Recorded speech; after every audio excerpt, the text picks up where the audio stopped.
જીવનમાં વિરાટ કોહલી, રોનાલ્ડો એ બધાની વાતો તો તમારા છોકરાઓ એમને જાણી જશે. જાણવી જરૂરી છે માહિતી અને જનરલ નોલેજની દ્રષ્ટિએ, પણ શ્રવણ, નચિકેતા, ધ્રુવ અને પ્રહલાદની કોક દિવસ તો વાતો કરો. શ્રવણનું ચરિત્ર એના હૃદયમાં ઉતર્યું હશે તો કોક દિવસ તમે વૃદ્ધ હશો ને તમારા પગ દુખતા હશે તો પગ દબાવશે, બાકી ગળું તો છે જ, દાબી દેશે. એક વાત બાળકોએ આ લખેલી કે જે રીતે મારા દાદા દાદીને ટ્રીટમેન્ટ આપે છે મને નથી ગમતું. એક બીજા 9 વર્ષના બાળકે લખેલું કે મારા માતા પિતા મારી હાજરીમાં ઝઘડે છે ને એ મને નથી ગમતું. એટલે તમારે કદાચ ઝઘડવાનું થાય ને તો છોકરા સ્કૂલે જાય ને એની રાહ તો જોવી જ. હા, અને છોકરા સ્કૂલે જાય પછી બારણું બંધ કરીને બોક્સિંગ રિંગમાં આવી જજો 2 જણા, પણ સંતાનોની હાજરીમાં ઝઘડતા નહીં. હાર્વર્ડ યુનિવર્સિટીના સર્વે પ્રમાણે, Maheshji, you would B surprised, according to a Harvard study, the first cuss words that the children learn is from their parents and especially from their mothers. Harvard યુનિવર્સિટીનો સર્વે છે કે પહેલી ગાળો બોલતા સંતાનો માતા પિતા પાસેથી શીખે છે, એમાં પણ પોતાની માતા પાસેથી શીખે છે. તમારે વાણીમાં, વર્તનમાં વિવેક જોશે. તમે ઘરમાં ગમે તે બોલી કાઢો, ગમે તે રીતે વર્તન કરી નાખો, નાના છોકરાની બધી જીબી ખાલી હોય છે. આપણી ભરેલી હોય છે લાલ લીલા બટનના લીધે, એની બધી ખાલી હોય છે, બધું પ્રિન્ટ થઈ જાય છે, ટાઈમે પછી એ બોલશે. એટલે તમારે વર્તનમાં પણ વિવેક જોશે. અમારા મંદિરમાં એક દિવસ સાંજે અમે આરતી કરી નીચે ઉતર્યા ત્યારે એક ભાઈ એના 13-14 વર્ષના છોકરાને લઈને આવ્યા કે સ્વામી આને સમજાવો, આ બીડી પીવે છે, એટલે સિગરેટ પીતો થઈ ગયો. એટલે અમારા સંતે પૂછ્યું તમે જોયું જાતે કે કોકની કીધેલી વાત સાંભળો છો કે કહો છો? કે ના સ્વામી રૂબરૂ જોયું. પૂછો એને. તો કે હા. પછી અમારા સંત એ બાપ દીકરા સાથે બેઠા અને દીકરાને પડતો મૂકીને પેલા બાપને પ્રશ્ન પૂછ્યો તમે સિગરેટ પીવો છો? તે કે હા. બીજો પ્રશ્ન પૂછ્યો ઓફિસમાં પીવો કે ઘરે? કે ઘરે કોઈ વખત પીવું છું ને. ત્રીજો પ્રશ્ન પૂછ્યો કે ઘરે તમે બેઠા હો ને સિગરેટનો ટાઈમ થઈ ગયો અને સિગરેટ પીવાનું મન થયું હોય ને એ વખતે ઘરમાં સિગરેટ ના હોય તો આ છોકરાને પાનના ગલે મોકલ્યો છે? તો કે હા. અમારા સંત કે ચેપ્ટર પૂરું થઈ ગયું. તમને સિગરેટ પીતા જોયા, તમે એના પાનના ગલ્લે મોકલ્યો એટલે એ તરફ એના પગ વળ્યા. હવે ત્રીજો એક છેલ્લો કાર્યક્રમ બાકી હતો જાતે કરી લીધો, બીજું શું. એટલે આપણે વર્તનમાં વિવેક જોઈએ તો સંસ્કાર, તો પરિવાર ઉત્સવ ચાલે. પરિવાર ઉત્સવમાં સંસ્કાર અગત્યની વાત છે અને એ સંસ્કાર પ્રાપ્ત થયા હોય એ જુદા તેજસ્વી હોય. 2007ની સાલમાં અમે BAPS સંસ્થાનો શતાબ્દી મહોત્સવ ઉજવેલો અમદાવાદમાં. 3 લાખ માણસની સભા બેઠેલીની વચ્ચે ઇંગ્લેન્ડનો એક યુવાન દીક્ષિત, જે નાનપણથી BAPS સંસ્થામાં ઉછરીને મોટો થયો છે, બાળ મંડળ, કિશોર મંડળમાં, એને પ્રસ્તુત કરવામાં આવ્યો અને પ્રમુખ સ્વામી મહારાજે 3 લાખ લોકોની વચ્ચે એ યુવાનનું સન્માન કરેલું. એનું કારણ એ હતું કે દીક્ષિત છોકરો, એને નાનપણથી એવો સંકલ્પ હતો કે મારે ગ્રાફિક ડિઝાઇન અને ફોટોગ્રાફીનો કોર્સ કરવો છે.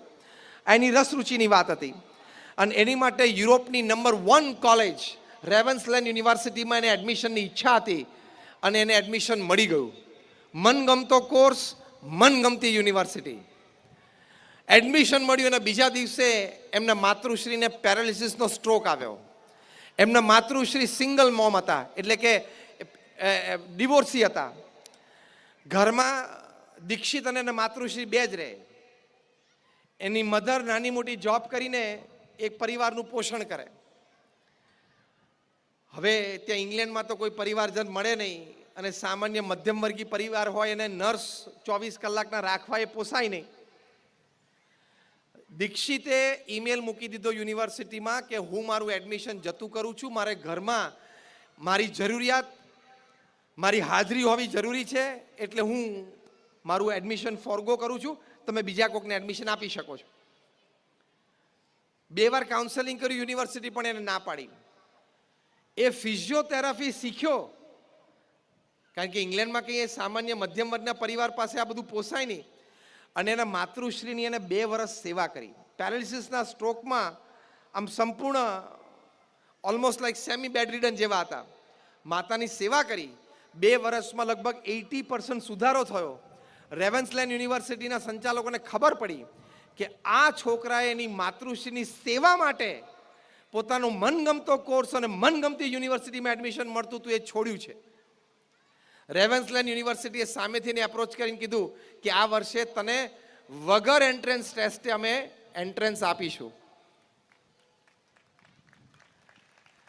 પણ આને પરિવાર ઉત્સવ કહેવાય, પરિવારોત્સવ કહેવાય કે માતા પિતાની સેવાની આવી ભાવના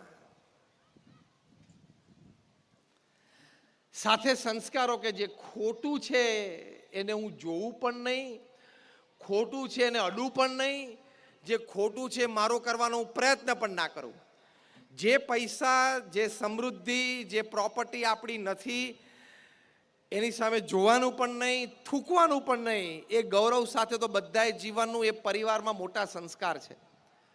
પરિવારમાં વડીલોએ બધાય સંતાનોને શીખવાડ્યું કે બેટા અણહકના પૈસા અડવા જ નહીં.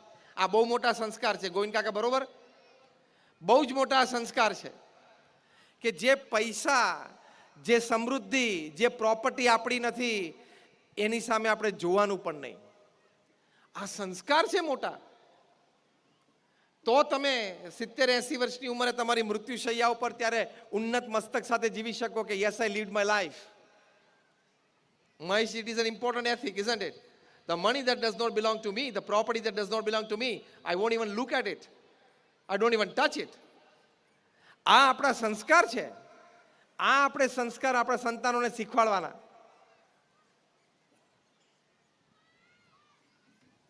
એકવાર એક છોકરો છે સ્કૂલેથી રબર ચોરીને ઘરે આવ્યો. તેના પિતાએ પૂછ્યું કે બેટા રબર તું ક્યાંથી લાવ્યો?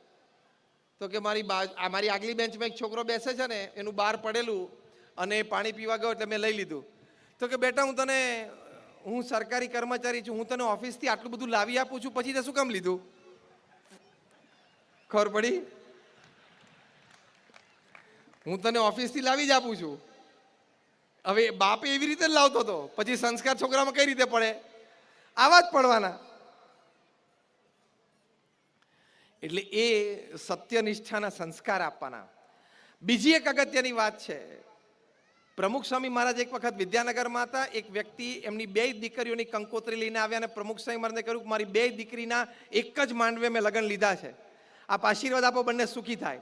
પ્રમુખ સ્વામી મહારાજે એ ભાઈના હાથમાંથી કંકોત્રી લઈ ઠાકોરજીને ધરાવી અને પછી એમને પાછી આપી કે અમે પ્રાર્થના કરીએ છીએ કે બંને સુખી થાય. પછી પ્રમુખ સ્વામી મહારાજ એનો હાથ પકડીને કહ્યું, હવે સાંભળજો કે તમારી બંને દીકરીઓને કહેજો કે સાસરે જાય છે તો સાસુ સસરા એના મા બાપ છે એમ માને. પ્રમુખ સ્વામી મહારાજ જાહેરમાં કહેતા કે સાસુ સસરાએ માનવાનું કે વહુ મારા ઘરમાં આવી છે, મારી દીકરી છે. એ ભાવના રાખવાની, અભિગમ રાખવાનો અને વર્તનમાં, વાણીમાં એ પ્રતિબિંબિત થવો જોઈએ. બીજી વાત પ્રમુખ સ્વામી મહારાજે કહી કે તમારી દીકરીને કહેજો કે સાસરે જઈને 2 વર્ષ સુધી મૌન રહે, એક શબ્દ ના બોલે. કદાચ એના સાસુ સસરા એને ટોકે, વઢે, એ ખોટા હોય તો એ વખતે સામું ન બોલે. આમાં કંઈ ખોટું સહન કરી લેવાની વાત નથી. પ્રમુખ સ્વામી મહારાજે શીખવાડ્યું કે વડીલ છે, સાસુ સસરા કદાચ બોલે તો એ વખતે તો સાંભળી જ લેવાનું. એ ખોટા હોય અને આપણે સાચા હોઈએ તો પણ સાંભળી લેવાનું. અને 2 દિવસ પછી શાંતિથી બેસાડીને વાત કરવાની કે પપ્પા તમે વાત કરતા હતા પણ વાત આમ હતી, મમ્મી તમે વાત કરતા હતા પણ વાત આમ હતી. તો સાસુ સસરાને પણ એમ થાય કે દીકરી ખાનદાન ઘરમાંથી આવી છે, સંસ્કારી છે, સામું બોલતી નથી. બાકી તમારી દીકરીને તમે MBA કરો, ફાર્માસિસ્ટ કરો, CA કરો, પણ જો સાસુ સસરાની સામે ઊંચી આંખ કરીને બોલી તો હર CA goes to dustbin, Har pharmacy goes to dustbin, Har MBA goes to dustbin. કારણ કે ગમે તેટલા ભણ્યા પણ વડીલોની મર્યાદા રાખતા તો આવડતું નથી. વડીલોની મર્યાદા રાખવી એ શું કહેવાય? એ તો તમે સંસ્કાર આપ્યા નથી. પ્રમુખ સ્વામી મહારાજે કહ્યું કે તમારી દીકરીને કહેજો કે સાસુ સસરા સામે ઊંચા સાથે બોલાય જ નહીં. એ બોલે ટોકે તો સાંભળી લેવાનું અને 2 દિવસ પછી શાંતિથી સ્પષ્ટતા કરવાની. આને સંસ્કાર કહેવાય. આપણે ખોટું સહન કરી લેવું એ વાત નથી કરતા, પણ એ સમય તો સાચવવો જ પડે. તો જ પારિવારિક મૂલ્યો સચવાય, તો જ પરિવારોત્સવ ઉજવાય, તો જ સમાજની મર્યાદાઓ સચવાય અને તો જ સમાજ સુરક્ષિત રહે. નાની પેઢીએ મોટી પેઢીની મર્યાદા રાખવી જ પડે, બોલાય જ નહીં. એ આપણા સંસ્કાર છે. એ સંસ્કાર આપો એટલે શું ઉજવ્યું કહેવાય? પરિવારોત્સવ. એ આપણે ઉજવ્યું કહેવાય. સાથે સાથે પરિવારોત્સવમાં પતિ પત્નીના સંબંધો પણ બહુ અગત્યના છે. દિલ્હીમાં રોજના 70 કેસ નોંધાય છે ડિવોર્સના. મુંબઈમાં બાંદ્રામાં ફેમિલી કોર્ટમાં રોજના 70 થી 80. હૈદરાબાદ સેકન્દરાબાદ ટ્વિન સિટીમાં રોજના 100. તે આટલો બધો તો શું વાંધો પડી જતો હશે?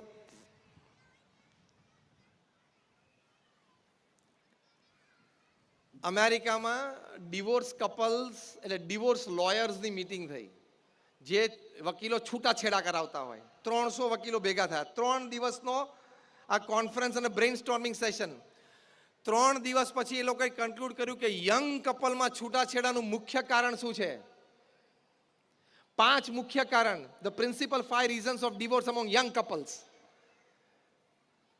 5 મુખ્ય કારણમાં એક કારણ પહેલું શું આવ્યું? Over exposure to social networking sites. Social નેટવર્કિંગની સાઇટ ઊભી કરે, ત્યાં બ્રાઝિલમાં કોકની સાથે મિત્રતા ચાલુ કરે ને આર્જેન્ટિનામાં ચાલુ કરે. તું અહીંયા કતારગામ ને વેસુ ને વરાછા ઓછા પડે તને? તે બ્રાઝિલ ને આર્જેન્ટિના સુધી પહોંચી ગયો. ઓનલાઈન મિત્રતા થઈ જાય, અને ઓનલાઈન મિત્રતા થાય પછી લગ્નેતર સંબંધો બંધાય અને પારિવારિક ઉત્સવ સત્યનાશ થઈ જાય. તમે સોશિયલ નેટવર્કિંગ સાઇટ ઉપર જાઓ એટલે એક્સ્ટ્રા મેરિટલ રિલેશનશિપ ચાલુ થશે જ, અને પ્રશ્ન આવશે જ.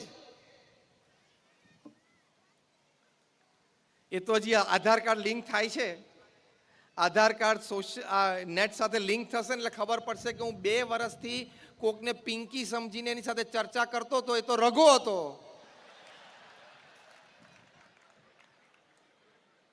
કારણ કે સોશિયલ નેટવર્કિંગ સાઇટ્સ ઉપર લોકો પોતાની આઈડેન્ટિટી છુપાવે છે, પોતાનું જેન્ડર પણ છુપાવે છે કે હું પુરુષ છું કે સ્ત્રી છું. Isn't it, Maheshi? People are hiding their identity and people are hiding their gender as well. Nobody knows that I'm chatting with a male or a female, isn't it? કોઈને ખબર નથી હોતી. અને પછી કાર્યક્રમ ચાલે. તમને ભયંકર ગાથાની સંભળાવવા છૂટાછેડા કેવી રીતે થાય છે સોશિયલ નેટવર્કિંગ સાઇટ ઉપર. દિલ્હીમાં એક વ્યક્તિને સોશિયલ નેટવર્કિંગ સાઇટ ઉપર એક સ્ત્રી સાથે પ્રેમ થઈ ગયો. એ સ્ત્રીને પણ આ પુરુષ સાથે પ્રેમ થઈ ગયો અને ચેટિંગ કરે, અને ફોટો તો પેલો આમ એવા એંગલથી પાડીને મૂક્યો ને તો તમે આઈડેન્ટિફાય ના કરી શકો. પછી બંને જણાએ મળવાનું નક્કી કર્યું, કારણ કે બે મહિનાથી સોશિયલ નેટવર્કિંગ સાઇટ ઉપર ચેટિંગ કરતો મળવું તો પડે ને. પછી તે રૂબરૂ મળ્યા તો પતિ પત્ની નીકળ્યા. ત્યાં છૂટાછેડા. હવે એના કરતા પણ તમને એક ભયંકર ગાથા સંભળાવો. બધી સત્ય ઘટનાઓ છે. આમાં પરિવાર ઉત્સવ નષ્ટ, ટોટલ કાર્યક્રમ પૂરો. અમદાવાદમાં એક છોકરાને ઓનલાઈન સાઇટ ઉપર એક છોકરી સાથે પ્રેમ થયો, ચેટિંગ કર્યું, અને પછી બંને જણાએ મળવાનું નક્કી કર્યું. બંને એકબીજા પ્રત્યે અઠવાડિયે 10 દિવસ સુધી ખૂબ પ્રેમ દાખ્યો ચેટિંગમાં અને વોઇસમેલમાં. કારણ કે બે પાછા થોડાક ડરતા હોય ને કે આમ વિડીયો ચાલુ નથી કરવો અથવા તો ચહેરો નથી દેખાડવો, એટલે ટેક્સ્ટ હોય ને બહુ તો વોઇસમેલ હોય. પણ બહુ પ્રેમ એકબીજાને થઈ ગયો. 2 જણા મળ્યા, સગા ભાઈ બહેન. આ વાસ્તવિકતા છે. સમાજની ભયંકરતાની વાસ્તવિકતા બનાવું છું. એટલે તમારા સંતાનોને ચેતવજો, નહીં તો આ પરિવારોત્સવ આખો પૂરો થઈ જશે. એક જ કાર્યક્રમમાં આખો પરિવાર છિન્ન ભિન્ન થઈ જશે. એટલે પતિ પત્નીના સંબંધોમાં પણ ખાસ ધ્યાન રાખજો, નહીં તો પરિવાર ઉત્સવ બધો કાર્યક્રમ પૂરો. જેમ અમેરિકામાં 30 થી 40% સંતાનો સિંગલ પેરેન્ટ સાથે રહે છે, કાં તો મા સાથે કાં તો બાપ સાથે. Maheshji, am I right? More than 30 to 40% of the children they stay with one parent, either a father or a mother. એવી રીતે રહે છે. એવું પછી સર્જાવા મળશે અહીંયા. અને પાછો પકડાઈ જાય એટલે કે ના, મારો તો એવો ભાવ નહોતો. તો ભાવ નહોતો તો કર્યું શું? તે મારી એવી ઈચ્છા નહોતી, મારે કઈ એવો અંતરમાં ભાવ નહોતો. હવે એ તો આપણે ક્યાં પકડવા જવું? એના અંતરના ભાવના તો કે અમારા નીકળતા નથી. ગોવિંદ કાકા એક મજાની વાત કરું પરિવારોત્સવમાં, કે મુંબઈમાં બાંદ્રામાં રોજના જે 70-80 છૂટાછેડાના કેસ નોંધાય છે ને, એમાં 5% કેસ 60 થી ઉપરની ઉંમરના છે.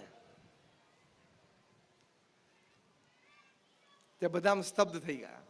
એનું વકીલોએ રિસર્ચ કર્યું કે 60 થી ઉપરના લોકોને આ છૂટાછેડાનું મન કેમ થતું હશે? એનું કારણ શું હશે? અલ્યા ભાઈ 35 વર્ષ ચાલી ગયું, હવે 10-15ની વાત છે, ચલાવી લે. કારણ કે 60 થાય એટલે 35 તો ચાલી ગયું ને, 25 લગ્ન કર્યા હોય તો. હવે 10-15ની વાત છે, ચલાવી લે ને. આમે 70-72 થશે એટલે એકાદાની વિકેટ પડવાની જ છે.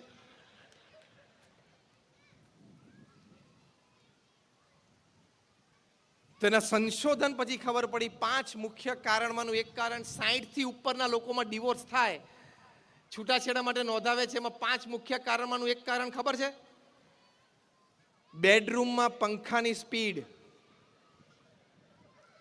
એકને 1 ઉપર જોઈતો હોય અને એકને 5 ઉપર જોઈતો હોય, એકને એસી 18 જોઈએ અને એકને 25 જોઈએ, છૂટાછેડા. એટલે એક ગોદડું વધારે ઉઠી લે, છૂટું ના પડાય. અને એક ગોદડાથી ના પતતો તો પલંગ નીચે ઘૂસી જા, પણ એમ છૂટું પડાય નહીં. બીજું કારણ તમને ખબર છે? જો આપણા માનસિક આપણી કેટલી દરિદ્રતા છે. બીજું રીઝન 60 થી ઉપરના લોકોના ડિવોર્સમાં, જો આ પરિવારોત્સવ મોટી ઉંમરે પણ કેવો બગડે છે, જે વિષય ઉપર આપણે વાત કરીએ છીએ. બીજું મોટું કારણ શું આપ્યું ખબર છે? Maheshji, you would be surprise. The second important reason for divorce among couples above 60. Suddenly my spouse has lost the sense of dressing. એટલે પતિ કે પત્ની બેમાંથી એક શું નોંધાવે છૂટાછેડાનું કારણ? કે મારા જીવન સાથીને ડ્રેસિંગ સેન્સ જતી રહી છે. એટલે 60 વર્ષે જબ્બો લેંગો પહેરેમાં બધું આવી ગયું. માનસિકતા બહુ દરિદ્રપણાને પામી ગઈ, એટલે છૂટાછેડાના બધા કારણો બને છે.